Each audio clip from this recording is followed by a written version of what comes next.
Okay, here's a work order I created for a test assembly. Okay, so the way it works is when assembling finished goods from a work order, you first need to create a bill of materials. So to start with, you need to create an item ID that is representative of a finished good. So in our system, the way you do that, let me get back to the item master, is I created this guy, BGW test, and there's a couple attributes you set. So just waiting for it to come back. So if I go here, I can change the status to assemblies, and this item master list will filter. Okay, so I created this guy, and if you look at him, I gave it a default location. Now, the reason I give an assembly a default location is because when you assemble it using a work order, what happens is when you consume the raw materials, it actually creates the finished good for you. So you need to create, you need to specify a location in the warehouse to put it when it's created, because it's not going to prompt you to do that. Okay. So under assemblies and serializing, all you have to do is check this item off that says it's to make. Okay, this is something I'm looking at for Cliff, so don't pay any attention to this. But item is a make. Okay, and then if you need to assign serial numbers, which I don't believe you do, but if you had to, you could create unique serial part and auto-assign. It would automatically assign a serial number. Okay. So once the make is created, then you go into the bill of materials, and you can load it. Okay, so if I save it, it's going to show me what's this is comprised of.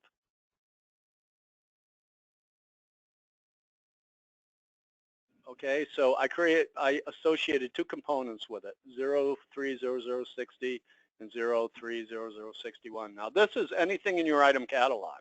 Okay, so it's any part that you need to associate with a bill of materials. And over here I specified how many units goes into a finished good. Okay, so now I have a bill of materials set up. So in order to use it in a work order, I'm going to create a work order. I'm going to assemble this finished good, and then we'll take it through the process, and you'll see how it works. So if I go into orders here, go to work order and create a work order,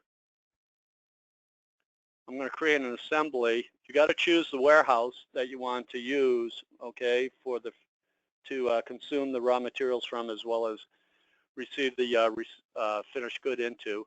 And then it's got a status ID of requested. And there are other fields. There are more fields than this on the work order header, but this is, basically the standard work order header everybody starts with. So we have a scheduled date, when it's required by, and we also have who it's requested by. Now, right now, I don't think you guys are using the employee table, okay? So I'll show you how this works.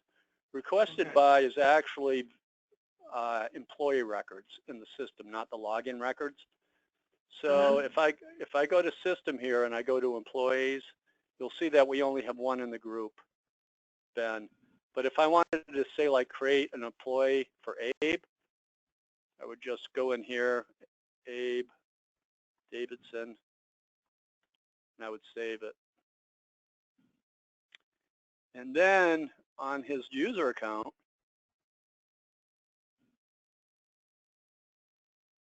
I would associate his employee ID with his user account. Okay? Okay.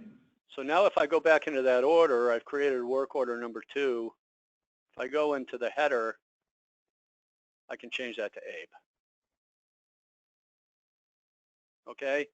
So basically we now have a work order header. If I go into line items, you can see the assembly here. Okay, so this will show every bill of material you have in the system.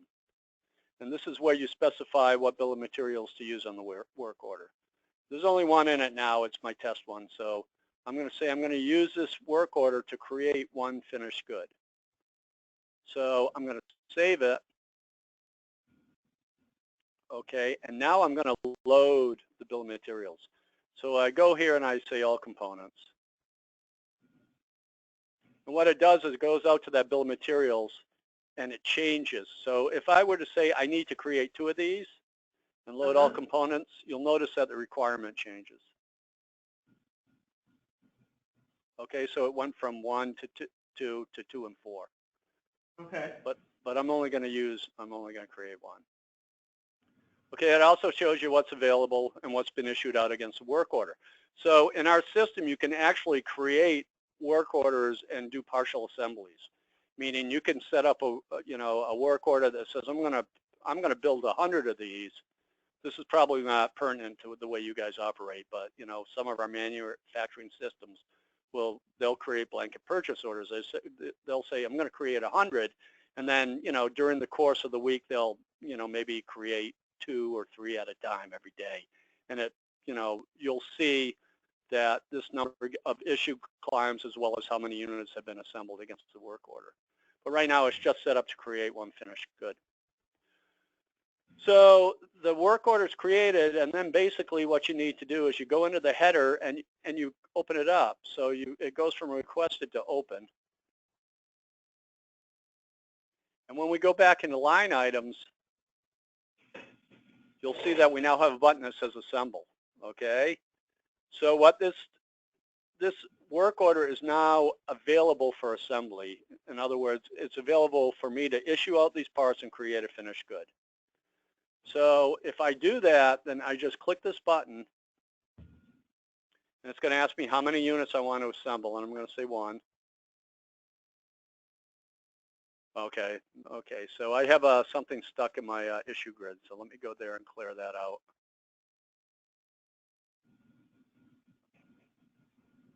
Yeah, delete that. So I'll go back to my work order and assemble 1 of these. Okay, I'm going to assemble 1.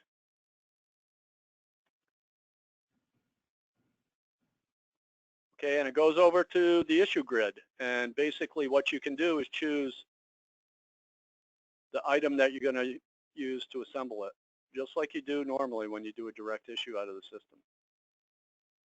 Okay? Okay. So did we have 4 there? 4 used? Yeah, we got 61 used. And then I needed 2 here. And we got 45 units. Okay. So I'm going to say that I got to check something here. Maybe I didn't reload that work order. Delete all. Let me go back into that work order. I don't think I reloaded it. I think when you check, you mean when you changed it back to 1? Yeah, I didn't reload it. Yeah, I think you hit the save instead of all components, but yeah. So I just reloaded it. So I'm just going to reassemble it now. So okay. Get rid of that. It brings over 1 and 2. Yeah, just like it should. And then I just choose the part I want to use against it. Okay, so I'm going to say finish issue. And what's going to happen is these items will be consumed and finished good will be created for that BGW test, and it will be put into location 311-1 because that's the default location if everything goes according to plan. Okay, there's 1 unit.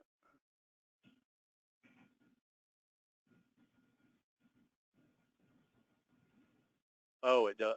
Well, yeah, it does. Okay, so I only have 1 unit at that location, so I changed it. Now I'll finish the issue. Come on, man, this worked. I know it worked. I did it the other day. Surplus 2. Oh, used. B121. No, it has 8 surplus. 361.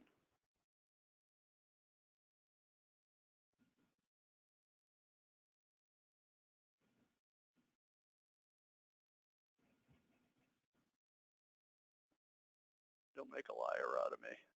There we go. Okay. So it assembled the 1. Okay.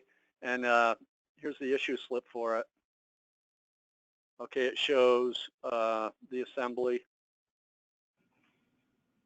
ID right here. and the parts that were consumed. And like everything else, it's in your audit trail. Okay, so if we go to the item master,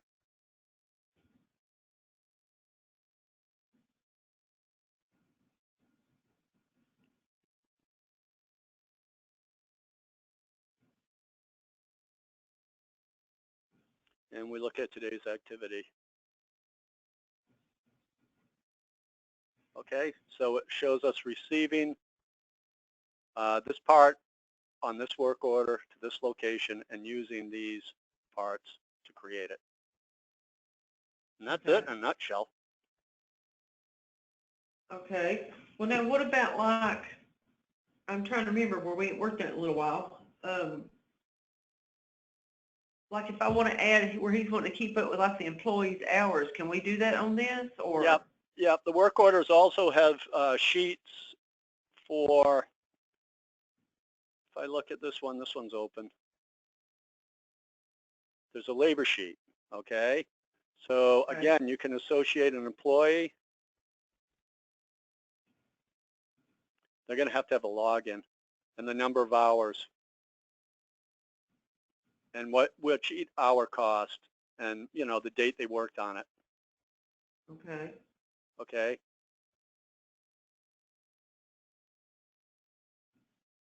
Mark. I don't know what that mark column's for. He did this for another customer. Zach did it. I might have to ask him. But so if I save it, let me try that again.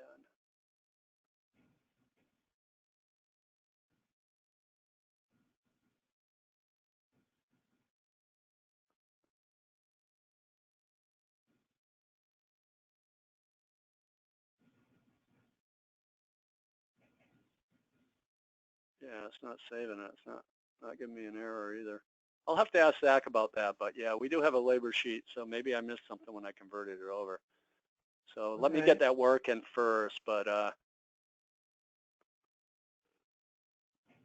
and we have an equipment. Okay, go ahead. No. Well, I was just for any employee that we want to put on there, we have to have a login for each one of them then? Yeah, that's where it's pulling it from, it looks like to me. There is an equipment sheet if you have assets. I don't think you guys use assets in the system, but we have a couple assets set up that are associated with the equipment sheet. Assets, normally, I don't see people use assets that much. I don't know why that's even in there, to be honest with you, but it is there. Let's take a look at that. I'll ask Zach to take a look at this, why it's not saving it, but equipment sheet certainly looks to, I'm on the equipment sheet again. Let's go to the labor sheet. Employee. Yeah, these are all login accounts, aren't they? System. Mm-hmm. System users.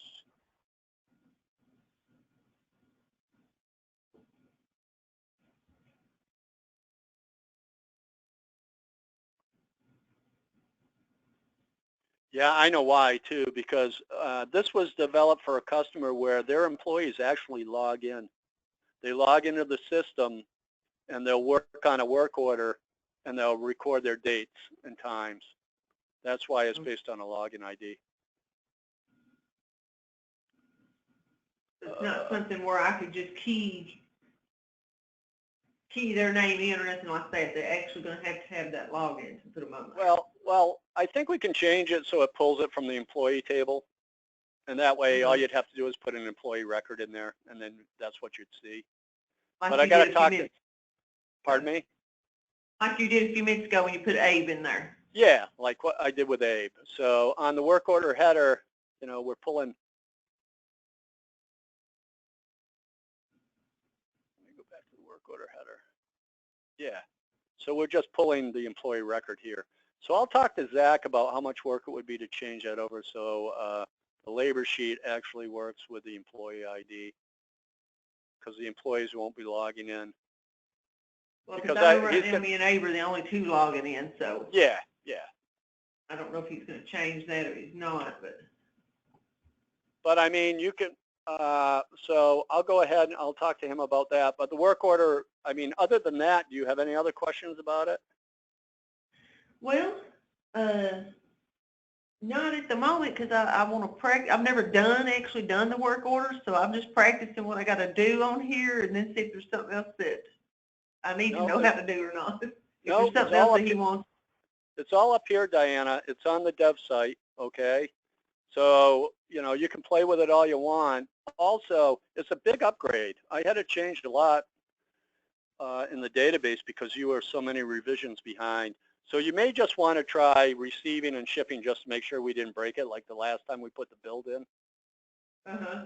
Okay, but I checked it. I went through the steps and everything seems to be working fine. So I don't think we broke your pricing model at all or the condition Okay. codes. Okay. We'll go back to the item master just for a minute. Yep. Because I was going to go in and practice again, refresh my memory on how we would do it the one day before we come into the problems. And on my item master, on my test side, it don't have the risk in there. Is it not supposed to have it on there anymore? Or No, it should be there. okay, because I think yesterday I went in on it, and it just, yeah, it was yesterday, I'm pretty sure. And the risk was not in there anymore, so I couldn't pick some of the numbers to play around with. I was going to add them in just to play with it. And Well, it should be in there unless it got clobbered. okay. Yeah, it was under status, wasn't it? Yeah, it was right there, and it had the active and the risk. Okay, Like I'll get it back in there. Okay. I don't know how it got clobbered, but that's the problem with Okay. customizations. Okay, so risk is missing from the item master. Okay, I'll fix that. Okay. I know it's been like that for a little bit, and I thought maybe it's because you all was working on it, so. No, I mean, just it wanted still to works. check it every now and then, see if Yeah. it changed or it hadn't. No, that's good to know because I would have just pushed it to the live site. So. Okay.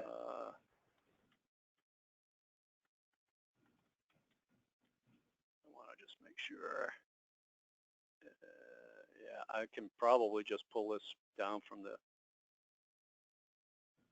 live site, and you'll be fine.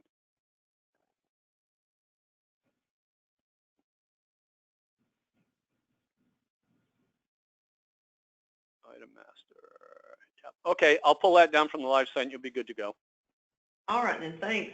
Okay, so I'll let you know when I hear from Zach, but I think Okay. we ought to be able to just change the hour sheet so it uses employee records. Okay? Okay. Okay. All right. Talk to you soon. All right. Bye. Bye.